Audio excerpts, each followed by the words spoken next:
how to set up a Spotify account for beginners. Hey everyone, welcome back to the channel. If you are new here, don't forget to hit the subscribe button and turn on the notification bell to not miss any updates.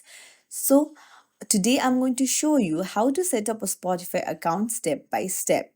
So, let's dive right in. First, you'll need to install your Spotify app and then tap on it, and then you will see the sign up for free and the login option. Since we're creating a new account today, you'll need to select on sign up free, and then you can see options like continue with email, continue with Google, or continue with Apple. So you can choose the one of your choice. You can go to continue with email,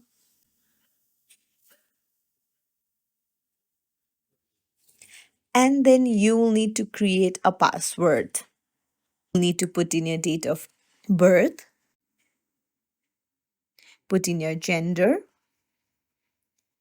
and then put in your username, and you'll need to agree to Spotify terms and conditions, and then just tap on create account at the bottom, and that's it. Your Spotify account will be created. It's as simple as that.